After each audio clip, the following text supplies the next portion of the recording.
नमस्कार, स्वागत है आपका एनएनसी न्यूज में। मैं हूं पूजा शर्मा और आप देख रहे हैं न्यूज नाइट। अब खबरें विस्तार से। छत्तीसगढ़ के नक्सलग्रस्त इलाके दंतेवाड़ा के किरंदुल में बछेली मार्ग पर लोकसभा चुनाव का बहिष्कार कर रहे नक्सलियों ने 12 ट्रकों को आग के हवाले कर दिया।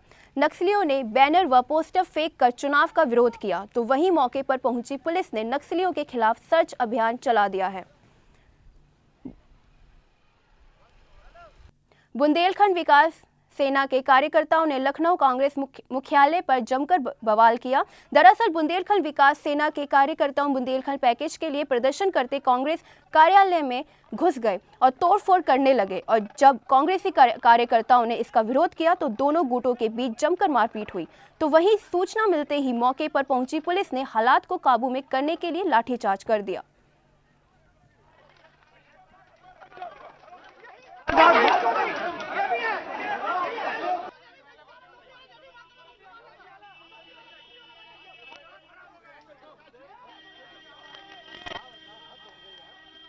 केंद्रीय मंत्री और नेशनल कॉन्फ्रेंस के अध्यक्ष फारूक अब्दुल्ला ने जम्मू कश्मीर के कठुआ में एक आतंकी वारदात की घटना पर प्रतिक्रिया देते हुए कहा कि बिना पाकिस्तान के समझौते की पाकिस्तानी आतंकवादियों को नहीं रोका जा सकता।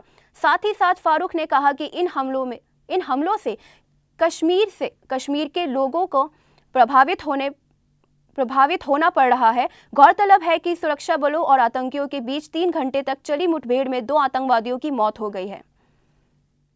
Without settlement with Pakistan, militancy will not end, and the militants will continue to cross the border, howsoever we might make it impermeable.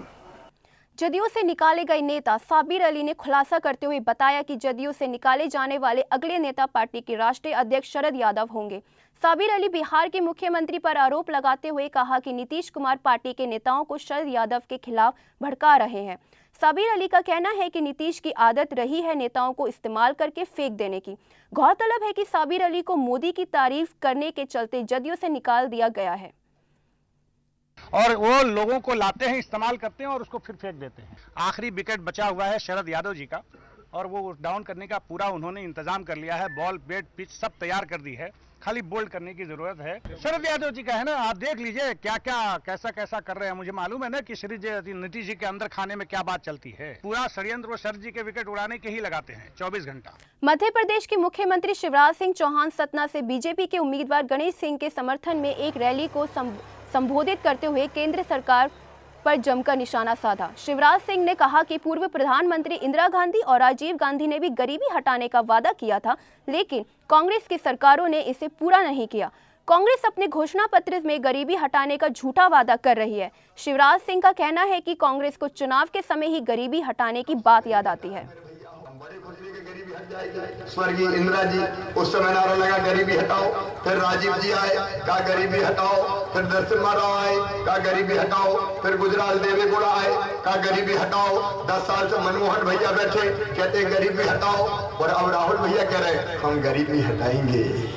धन्य रे मेरे भैया, 60 साल में तुम गरीबी नहीं हटा पाए, गरीबी हटाने का काम कर दिया तुमने। उत्तर प्रदेश में सपा की सरकार हो, कानून व्यवस्था सही रूप से चले, ये तो हो ही नहीं सकता।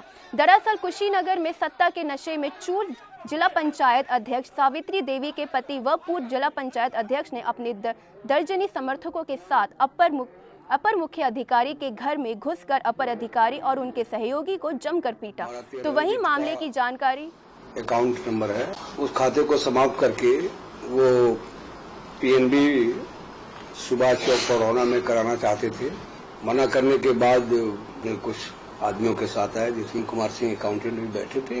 प्रदीप जायसवाल ने पहले हाथ छोड़ा, उसके बाद तब उनके लोगों ने उसको काफी मारा। फिर वो घूमे हमारे तरफ, मेरे ऊपर भी हाथ उठाए।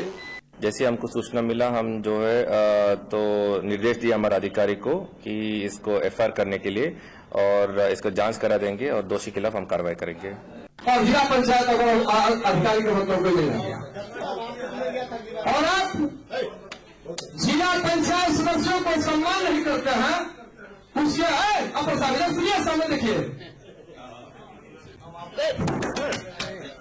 एक टीचर को फेसबुक पर लाइक करना महंगा पड़ गया और सीधे हवालात पहुंच गए।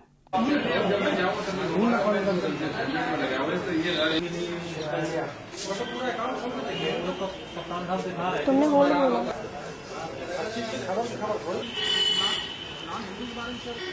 आपत्तिजनक मैसेज यहाँ पर ट्रांसफर हुआ, उस पर यहाँ पर सूचना दी गई, उसमें तत्काल मुकदमा कायम करके उस व्यक्ति को हम लोगों ने गिरफ्तार कर लिया और जो नियम है उसके अनुसार उसके खिलाफ कार्रवाई की है। अगर ये भगवान राम का जो फोटो लाइक किया था और सेव किया था, उसमें अंदर जो लिखा हुआ था वो मुझे कुछ नहीं पता।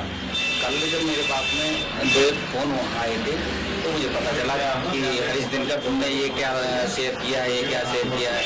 तो फिर मैंने कल देखा तो पता चला कि उसने कुछ भगवान राम से संबंधित कुछ गंदी टिप्पणी की गई थी। मुझे ये भी नहीं पता कि फेसबुक इतनी टिपिकल भी हो सकती है। अगर ऐसा मुकदमा लग जाता है तो उत्तर प्रदेश के बदायूं जिले के कोतवाली क्षेत्र में एक नाबालिग लड़की का अपहरण कर उसके साथ 3 युवकों ने जबरदस्ती गैंगरेप किया और बेहोशी की हालत में उसे खेत में फेंक कर फरार हो गए। पीड़ित लड़की का कहना है कि रात में दरवाजा खटकाने की आवाज पर उसने दरवाजा खोला तो उसे 3 लड़कों ने दबोच लिया। तो वहीं पुलिस ने मामला दर्ज कर 2 आरोपियों को गिरफ्तार कर लिया है और तीसरा आरोपी फरार हो गया है, जिसकी तलाश में पुलिस जुट गई है। माइनर लड़की है, उसके साथ 3 लड़कों ने बलात्कार किया। मोबाइल दे दिया था, मोबाइल से बुलाया, फिर उसको बैंड ने उसके साथ बलात्कार किया। उसमें 2 लड़के गिरफ्तार हो चुके हैं। तीसरे की गिरफ्तारी के लिए पुलिस टीम गई हुई है, उसको शीघ्र गिरफ्तार कर लिया है। लड़की को मेडिकल के लिए और न्यायालय बयान के लिए भेजा गया। खोली थी तो 2-3 लोग थे, 2 घर पे आए थे, मुंह बंद करके ले गए। आप क्या चाहते हो? सजा मिलेगी। उत्तर प्रदेश के सुल्तानपुर जिले में मतदाताओं को जागरूक करने के लिए पंत स्टेडियम में मानव श्रृंखला बनाई गई, जिसमें जिला प्रशासन व पुलिस के अधिकारी, शिक्षक, स्कूली बच्चों के साथ साथ स्थानीय नागरिकों ने भी हिस्सा लिया। हमारे सारे बच्चे जो है जिले के आज इधर आए हैं और भी संभावित नागरिक है, सारे मतदाता जितने भी हो सके जिले के आए हैं इधर। और एक मानव श्रृंखला का एक हम लोगों ने कार्यक्रम इधर किया था। हम सब मिलके हम लोग निर्भीक होकर, निडर होकर, निष्पक्षपात मतदान करेंगे। राजस्थान के सीकर में स्थानीय पुलिस और एटीएस की टीम ने मिलकर पिछले दिनों गिरफ्तार किए गए 5 आतंकियों के रिश्तेदारों के घर पर छापेमारी की कार्रवाई की और कई संबंधित दस्तावेजों को जब्त किया।